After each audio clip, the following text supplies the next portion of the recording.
Yo, welcome back everybody to a brand new video here on the second channel, and today we're going to look at 10 different deck lists from Paradox Rift. Of course, Paradox Rift comes out tomorrow and Friday on PTCG Live, and I'm sure some of y'all are going to need some deck lists here to look at when building some of the new decks on TCG Live. Paradox Rift is going to be a pretty big set with a lot of new cards. We're looking at 10 different decks today. I did this video with 151, and y'all really enjoyed the video I did for 151, and the video also did really well, so I thought I would run it back and try it again with Paradox Rift. So yeah, if y'all are in need of some deck lists, here you all go. I did get these deck lists from Pokekabook, which is the website I use for a lot of my videos where I look at decks from Japan. Great website. I'll leave a link to it down below in the description if you want to look at even more deck lists. It definitely is the place to go for that type of stuff. But yeah, without further ado, we're going to get into it. If y'all are going to go on to enjoy the video, make sure to leave a like on the video and subscribe down below if you haven't already here to the second channel. And yeah, we got 10 different decks to look at from Paradox Rift. Let's dive into it. All right, we're going to start things off with Gholdengo EX. Now, Gholdengo is going to be a free deck that you will receive when Paradox Rift comes out on Pokemon TCG Live. And this deck list here I did snag from Japan. Now, this is actually a tournament-winning deck list, so it is pretty darn legit, as again, it did win a tournament. It is a very straightforward build of Gholdengo, and in fact, it's very similar to the Canadian Shenpao deck, obviously minus the Shenpao, minus the Baxcalibur, but it does keep the Bibarel, the Pokestop, the cross-switcher engine, the very limited supporter concept. So Gholdengo EX is a very straightforward card. With that attack, make it rain. For 1 metal energy, you do 50 damage. You discard any amount of energy or basic energy from your hand and does 50 damage for each energy discarded. So you have unlimited damage. If you discard 5 energy, you're doing 250 damage. And of course, 6 energy is going to be 300. Now, Gholdengo EX hits some pretty good numbers, and in order to get energy in your hand, you want to draw cards and you want to find energy. Some of the best cards in the deck in order to do that is Gholdengo's own ability, where it lets you draw a card. If it's in the active spot, you can draw 2 cards. If you have multiple Gholdengos in play, you can potentially draw 3 to 4 cards in a single turn. And of course, you have Radiant Greninja, which discards an energy from your hand to draw 2 cards, and you have Bibarel with Industrious Incisors to also draw cards. Now, to get the energy back into your hand, there is Superior Energy Retrieval and Energy Retrieval, which are both ways to accumulate energy from your discard into your hand. Superior Energy Retrieval gets you up to 4 back, Retrieval gets you 2. You can make that pretty quick at getting all your energy back in your hand out of nowhere and then taking a big 1-hit KO. Some ways to get energy in your hand are through Fog Crystal, with of course the effect where you can either search deck for a Psychic Basic or a Psychic Energy. You can either get Gimme Ghoul, which is Gholdengo's pre-evolution, or you can get the Psychic Energy out of your deck. So Fog Crystal can turn either into a Gimme Ghoul or an energy. And then, of course, there's also Letter of Encouragement, which when something is knocked out, you get to search your deck for up to 3 basic energies and put them into your hand. So there's a lot of ways to get energy in your hand. You can draw through a lot of cards. This deck doesn't play a whole lot of supporters, but it does have ones that synergize nicely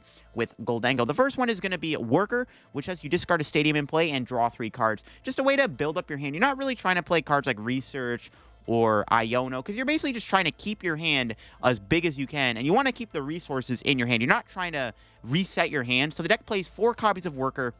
There is, of course, Clara, which can get you back 2 Pokemon and 2 energy from a discard pile into your hand, which Clara can also turn into in mini energy retrieval. And then there's Cheryl, which can fully heal all your evolution Pokemon, forcing you to discard energy, but Gholdengo only needs 1 energy to attack, so you don't mind that. The deck does play the Pokestop engine, which allows you to easily find Battle VIP, the Cross Switchers, the Superior Retrievals, all that stuff. It's a really cool list, and I definitely recommend giving this list a try. You could also try adding Earthen Vessel to this deck too if you want. Another card you could play in here is that Earthen Vessel. Definitely wouldn't be a bad card to try to fit in this deck if you can find room. But yeah, I did want to provide an early Gholdengo list. Again, it is going to be a free deck we're going to get with Paradox Rift, so I'm sure we're going to see a lot of that on the ladder. Next up, we have Roaring Moon EX. Roaring Moon EX is actually looking to be a pretty legit new deck when it releases on Pokemon TCG Live. And this deck list here is also looking pretty decent. This is a build that got top 4 in a tournament in Japan. Of course, Roaring Moon does have that attack where it can either KO the active Pokemon or you can do 220 damage if there is a Stadium in play. Roaring Moon, of course, is able to be powered up very easily through cards like Dark Patch and Professor Sada's Vitality. Of course, with Dark Patch and Sada, that's some pretty good energy acceleration for your Roaring Moon EX. Able to build it up actually in a single turn fairly easily. The deck also having access to other attackers like the Morpeko, which can be really good. It can do 70 damage, and then you can move 2 Dark Energy to your Roaring Moon. And then, of course, you do have the Brute Bonnet here, which is a great way to do extra damage and even provide you with another attacker, as Brute Bonnet can be powered up with Sada and Dark Patch too. The deck does have a lot of turbo in it. Of course, you are playing Pokestops and a lot of items like Dark Patch and Earthen Vessel. Earthen Vessel is really important as you can discard a card from your hand and search your deck from the 2 basic energy cards, which can be very helpful to find energy in your hand to then combo with Seda and Dark Patch, or to just get energy out of your deck to thin. The deck has a lot of turbo cards, and I think that it is what makes this deck so powerful is the fact that I think Roaring Moon wants to play a bit more turbo and a bit more aggressive because you can build it up fairly quickly when you're fueling it with Pokestops and Dark Patch. The Ancient Booster Energy Capsule is really good too. Giving your Roaring Moon 290 HP will make it even harder to knock out. And I think we're going to have to start seeing some Lost Vacuums get teched in. I've seen some other builds of Roaring Moon having cards like Galarian Moltres. Of course, there's also Mew EX, which is probably really good in Roaring Moon 2.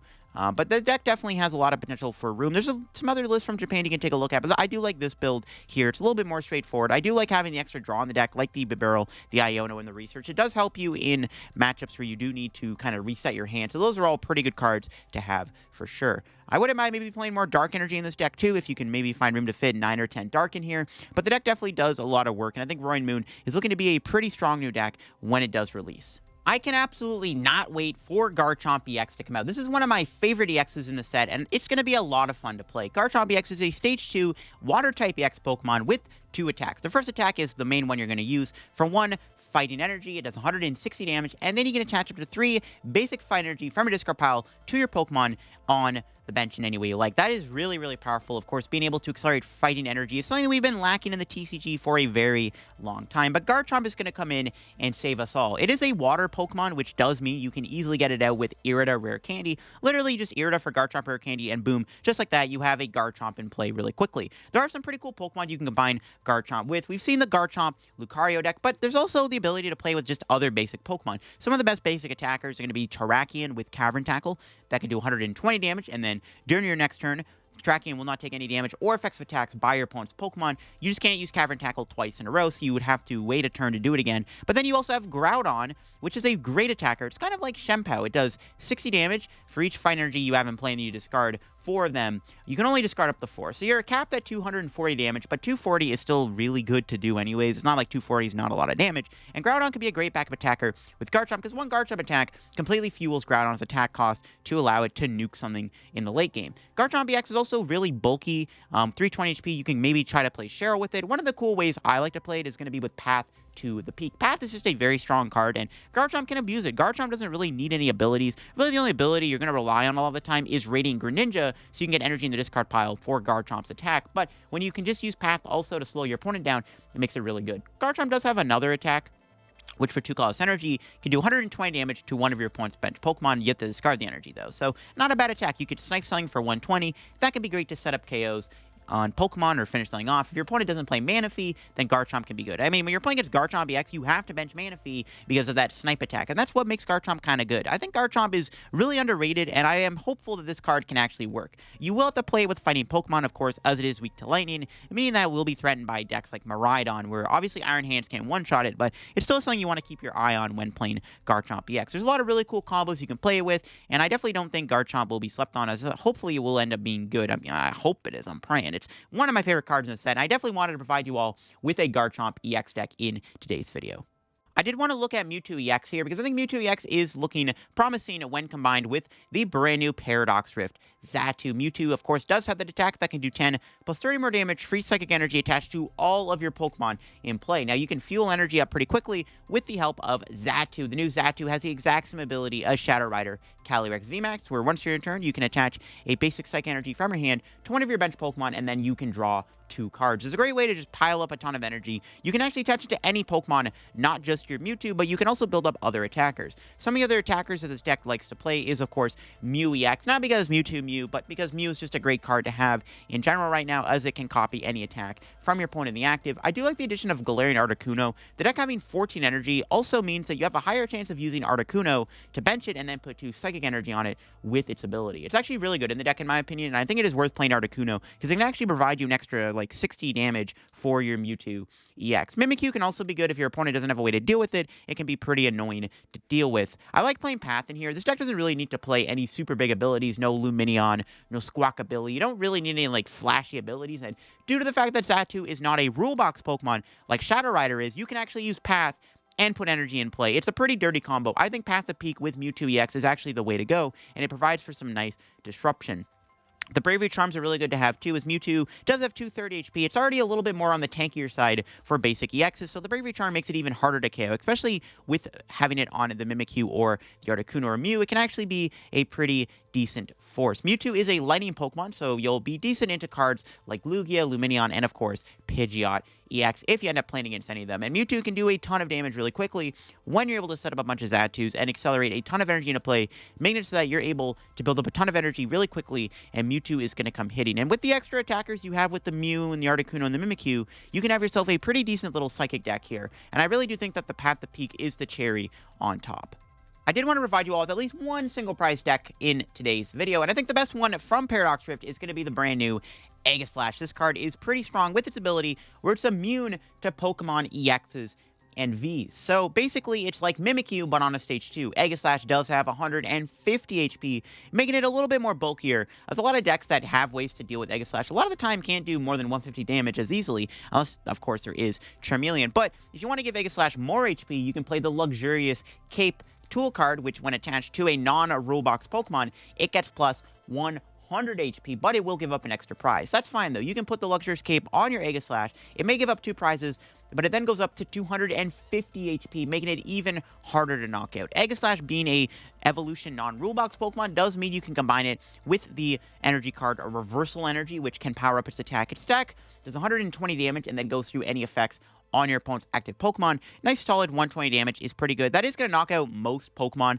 that can deal with Aegislash. And again, if you're playing against a deck that doesn't really have any way to attack Aegislash, it can be pretty annoying if you get like 3 in play and your opponent doesn't have any real way to KO one, or even if they do, if you can knock it out quick enough. One of the best cards to do that is, of course, the Stadium card, Lost City, which Lost City prevents, or will make it so your opponent can't just Super Rod the Pokemon back in the deck. If your opponent can answer Aegislash, but you can knock it out and send it to the Lost Zone, they can't get it back. A lot of the time, they just won't have a way to deal with the Aegislash because you did put it in the Lost Zone with Lost City. That's one of the strongest things I think Aegislash has going for it. I don't think you need to play anything too flashy with it. You can, of course, use the Bibral's engine here to draw some cards. Jirachi is going to be really good if you're playing against, of course, a Sableye deck.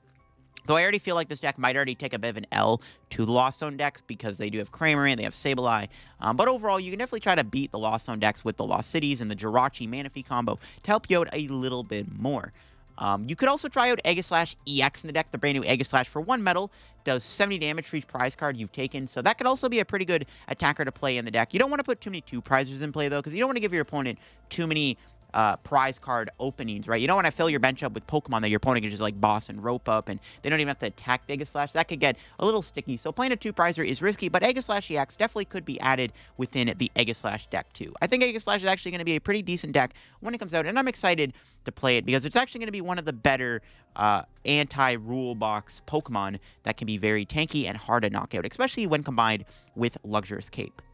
Of course, I hate to be a doomer, but we gotta do an Iron Hands deck for today's video. Iron Hands EX is obviously considered to be the best card, or at least the best EX in the set, and it's gonna be a pretty game-changing card, as it does, of course, take an extra prize when it KOs a Pokemon. Now, what is the best way to play it? Well, there is the ability to play with Miraidon. You could play it in the Lost Zone deck. You could play it even with Lugia, but I do think the best way to play it will probably just be with Baxcalibur and Chien-Pao. This is, in my opinion, the best way to play it, and the one that's been performing the best in Japan. So I did want to provide at least one deck list here for the Iron Hands Chien-Pao deck, because I think this is actually going to be a legit archetype when it does release. Of course, it is basically like the Canadian Chien-Pao deck. As you can see, it plays the Bibarels, the Baxcaliburs, the Pokestops, all that stuff, but we do have to try to squeeze in some Iron Hands support cards. You do have to play Lightning Energy in the deck, as Iron Hands does need 1 Lightning, but it does need 1 Lightning and 4 colorless, or 3 colorless energy. So all you really need to do is just get 1 Lightning and 3 Waters. 3 Waters easy to get when you have access to Chien-Pao's ability Shivery Chill,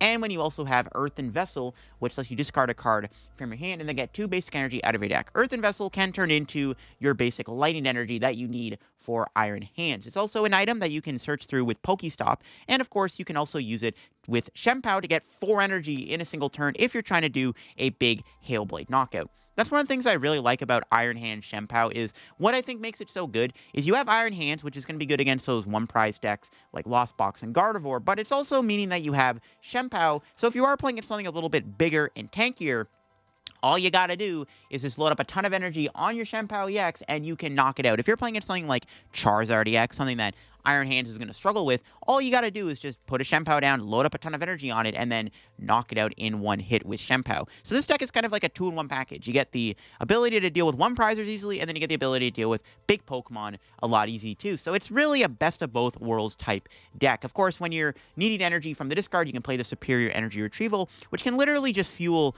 Iron Hands' attack cost, as you can just literally get back 3 Waters and a Lightning with Retrieval to then load up Iron Hands in one turn, making it pretty easy to power the Iron Hands up with the Superior Retrieval. You could try to experiment with Cross Switchers or Boss's Orders within the deck, of course. I do think that the Canadian build here with the Bibrels is probably still going to be the best way to play this type of archetype, because Bibrel does seem to be the best partner for Shenpao, and it's the one that's been doing the best and having the best performance. But you could try out playing Boss's Order in here. You could try to fit the Cross Switchers back in if you can find room. But Iron Hand Shenpao is actually going to be a decent archetype, and I am definitely someone that expects this deck to be good. So if you wanted a decent Iron Hand Shenpao list, here you go. Because again, this is actually going to be a potential top tier archetype when it releases. One of the coolest new EXs to come out of Paradox Rift is the brand new Skeledirge EX. This card is very cool with its ability where you can discard a basic fire energy from your hand, and then of course your Pokemon can do 60 more damage to your opponent's active Pokemon for that turn. That is really, really powerful. Being able to do 60 more damage is going to fix the math on a lot of attacks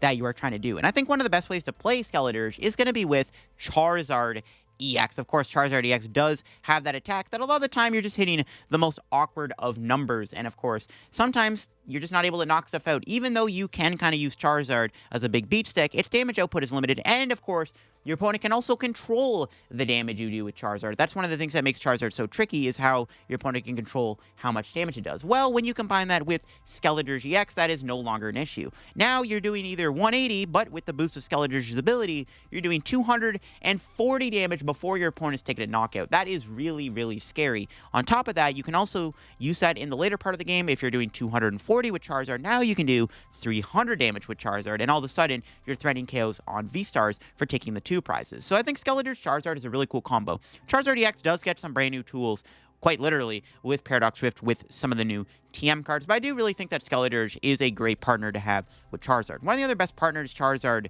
or Skeledirge can gain is the Radiant Charizard. Radiant Charizard does 250 damage, but when you provide Skeledirge's ability on top of that, Radiant Charizard is going to be doing 310 damage, which is enough to knock out even some of the big EX Pokemon in the format, making Radiant Charizard an even more threatening one-prize attacker. Now, since we are playing multiple Stage 2 Pokemon, it might be best to play it with Arceus V-Star, as of course you can Starbirth for Rare Candy. You could also use Arceus as an attacker with the boost of Skeledirge. Arceus can do like 260 damage, and that's pretty good numbers to hit. So Arceus, Skeledirge, Charizard actually seems like a pretty decent archetype with Paradox Rift, and I really am excited for Skeledirge EX. There's a lot of other really cool archetypes you can do with Skeledirge, and a lot of really cool combos Skeledirge can work with that I definitely will be showing off for YouTube content, but I definitely wanted to keep things simple, and in my opinion, look at one of the better ways to play Skeledirge, and that is, of course, gonna be with Charizard EX. We'll have to see where Charizard EX goes heading into the Paradox Rift meta, but I do think the best way to play it will be with Skeledirge, so you can hit those really high numbers really quickly, especially when you are in the earlier stages of the game, and Charizard is just doing 180 to 210 damage and just falling short of a knockout. Cofagrigus EX reminds me a lot of Dragapult VMAX, and is actually one of the more underrated EXs in Paradox Rift. This is an early list I got from Japan that I think was really cool, and I did want to give it a look here and show off why I think Cofagrigus looks to be good. Of course, it is a very strong attacker that is pretty good against low HP Pokemon. Even though Jirachi is a thing and Jirachi can block Sableye, Jirachi does not block evolutions, meaning that Jirachi will not block Cofagrigus EX. Cofagrigus is attacked for 2 psychic energy, does 110 damage, and then you can put 5 damage counters on your opponent's bench Pokemon in any way you like. You can set up a bunch of damage with Cofagrigus' attack for some of the other attackers within this deck. You can also use its ability pretty nicely when it gets knocked out. You can search your deck for any card you want, so this will help set you up for the following turn pretty smoothly. Of course, we can build up our attackers with Xatu with that ability, where you can attach a basic psychic energy from your hand to one of your bench Pokemon, and then you can draw 2 cards. This is great to build up your other attackers like Iron Jugulis, another brand new card that actually seems pretty good with the spread of this deck. It's got the attack, which for 3 colorless energy does 50 damage to 3 of your opponent's Pokemon with damage counters on them in any way. So that is really, really good. Being able to do 50 damage to 3 of your opponent's Pokemon in any way is actually really, really powerful, because if you set up a bunch of damage with Cofagrigus on 3 different Pokemon, you can come out of nowhere with a big Iron Jugulus and take multiple knockouts really quickly. We can also use Yoga Loop Medicham, which is really good, of course, with that effect where you can knock something out with Yoga Loop by putting 2 damage on it, and then you get an extra turn. That can be good. It's easy to set up an extra turn when you have Cofagrigus and when you have Iron Jugulus, and of course when you have Radiant Alakazam, which can move the damage around, especially with Cofagrigus' attack, where you can move some of the damage from the 110 damage to the active and move it over to the bench the following turn. The deck can also abuse some cool combos like Counter Catcher and Canceling Cologne. One of the cool combos the deck did play, Counter Catcher, is a great way to get around Mana Fee. You can Counter Catcher up the Mana Fee, and then you can play Canceling Clone, and then use Iron Jugulus to go through Mana Fee's effect and hit Pokemon on the bench for 50 damage each. That seems pretty darn cool in my books. You can also easily knock out Mana Fee with the Cofagrigus, but it is nice to have the ability to abuse the Iron Jugulus. And of course, if your opponent does bench Mana Fee, you can just hit with the Cofagrigus for 110, put 5 on the Mana Fee, and then the following turn just Yoga Loop it, and then you can go off from there. Some really cool plays can be made with this deck. I think Cofagrigus Zatu with some extra spread with the Medicham and the Iron Jugulus can actually make for a pretty scary archetype, and I'm actually super excited to give Cofagrigus the extra try. I think it's super underrated, and I think it is very powerful. A spread has always been really good, and this is just another spread deck to add to the table of spread decks. Speaking of spread decks, we got to talk about the new best spread deck, Iron Valiant EX. This deck is actually looking pretty crazy and can actually rapid flow on your first turn. Yeah, you heard right. Rapid flow on the first turn of the game. How is that possible? Well, let's take a look at what the combo tries to do. So, Iron Valiant has a really annoying ability. When you switch it into the active spot, you can put 2 damage counters on one of your opponent's Pokemon. You can just constantly spam between Iron Valiants on your bench by getting them into play with Battle VIPs and Nest Balls. Switch between them with all the switch cards you have in the deck. As you can see, this deck plays 12 switch cards. You can switch between Iron Valiants and set up damage on a basic Pokemon. If your opponent opens up with a low HP basic like a Comfey, a Mana Fee, a Bidoof, a Charmander, a Pidgey, whatever the case may be, you can easily set up a Yoga Loop on it. You can Yoga Loop them, and then you get an extra turn, and a lot of the time, that extra turn is how you win the game. Basically, what can happen is, if you bench Urshifu V before you Yoga Loop, and then you Yoga Loop, and then you can evolve Urshifu because you get an extra turn, and now that's how you pull off that turn 1 rapid flow. You have to do this, of course, with the supporter Melanie. You have the Melanie rapid flow to your Urshifu, but you can easily make this happen. This deck actually is very powerful and scary if you're playing a single prize deck, or even a deck that has to play single prize Pokemon to set up, again, like Lost Box, or just playing like an Evolution EX deck like Charizard, which has to bench Charmanders and Pidgeys, which are all pretty meaty Pokemon for a deck like Iron Valiant to just prey on. This deck could be legit better than the Rapid Strike Inteleon Urshifu deck because it's a lot faster with its damage spread. Rapid Strike Inteleon does sometimes clunk up a little bit. It's not the most consistent deck on the planet. A lot of the time it can lose to just really annoying bricks, and it doesn't set up the spread sometimes fast enough. And with Iron Valiant, you're doing this on your first turn of the game and putting pressure on low HP basics. That's what makes Iron Valiant so scary, and why it might be better than the Rapid Strike Inteleon deck. The Urshifu does provide some great backup attack in the deck. Of course, this deck might struggle against Miraidon and Iron Hands and stuff, or just bulkier Pokemon in general, but you can slowly pick away at them with Rapid Flow and Gale Thrust. You can also combine this with Iron Valiant's ability to create some pretty cool 2-shot plays with Iron Valiant and Urshifu. This deck will probably require a lot of thinking and brain power to kind of pilot successfully, especially when you do have a longer game when it's just not you winning on the first turn by spamming Iron Valiant on a basic Pokemon. So definitely be prepared for this deck to be a legit deck, because it's looking pretty scary, and being able to like potentially rapid flow on the first turn is pretty deadly. Will this be better than the Rapid Strike Inteleon deck? We'll have to see, but it definitely does look promising, as it does look like it's going to be another deck that single price decks are going to have to worry about, as Iron Valiant can be very powerful, especially when it's happening on the first turn of the game and your opponent doesn't really have time to set up or do anything. Alright, you know I had to end this video off on a spicy deck, and that is going to be Zatu with Mewtwo V-UNION. One of the cool things with Zatu is that it gets to work with any Pokemon, not just Psychic Pokemon, unlike Shadow Rider, meaning that you can play this with anything. And one of the cooler ways you can play Zatu is going to be with Mewtwo V-UNION. Of course, V-UNIONs are always a lot of fun to play, and Mewtwo V-UNION Zatu is definitely not a sleeper idea. If you get Mewtwo pieces in the discard pile, of course, by discarding them early on with Adventure Discovery, Ultra Ball, Research, you can easily get Mewtwo set up, and you can build it up in a single turn through Zatu's ability. This is a list here from Japan that I have, and I think it's a really unique deck idea. You do have the ability to attack with Snorlax early on with Thumping Snore. Snorlax can be powered up through Xatu, and you can also use Mew EX if you really have to. This deck also plays a Manaphy, which might look like a meme, but Manaphy's got the ability where you can look at the top 6 cards of your deck, and then you can find a Pokemon and put in your hand. This is another way you can find Mewtwo pieces. The deck does play 4 Jet Energy, which you can use to pivot Manaphy into the active spot and then retreat it. You can also use Manaphy as a Jet pivot so that you can build something up on the bench with Xatu. There's some natural synergy between those two, and once you get a Mewtwo V-UNION up, you can immediately start spreading damage, doing Final Burn. The deck does play heavy Path. Again, you can use Path to Peak with Xatu. One of the things that makes it so strong is that it does work with Path to the Peak. And of course, you can use Path with Mewtwo to basically lock your opponent pretty easily, especially when you play that with Iona or Judge in the late game when you get your Mewtwo V-UNION set up. This is kind of a rough draft I found from Japan, but I do like the deck idea a lot. And I think this is definitely one of the spicier Paradox Rift decks that you can play and build yourself. If you're somebody who is a big fan of Xatu and you want to make it work, this is definitely one of the cooler ways to build it is with Mewtwo V-UNION, as you can attach to it pretty easily. You just got to get the Mewtwo pieces set up. Maybe try Squawkabilly, maybe try some Trekking Shoes, maybe try a Pokestop in here, but you can definitely try to get Mewtwo out as quick as possible. And once you get Mewtwo out, you're going to be just spamming damage really easily, and you're going to be really setting up fast with the Xatu. Being able to build it up in a single turn is what makes this combo so deadly. You just got to get it into play first. But there you have it. That is all of the brand new deck list I have for today's video. Again, 10 new Paradox Rift decks in today's video. I hope y'all enjoyed today's video here on the second channel, and hope some of these deck lists did inspire you to maybe build them or try them out yourself when Paradox Rift drops on Pokemon TCG Live. Again, if y'all enjoyed the video, make sure to leave a like on the video and subscribe down below if you haven't already. I will leave a link to Pokebook down below, which is where I did get these deck lists from. So if you want to go check out their website, you can, and definitely look at all their results from Japan and all that stuff, because they do have a lot more Paradox Rift deck lists over there. But yeah, hope you all enjoyed the video, and I will see you all tomorrow and Friday with some Paradox Rift content. I cannot wait to try out some new decks, and yeah, thanks for watching. Bye-bye.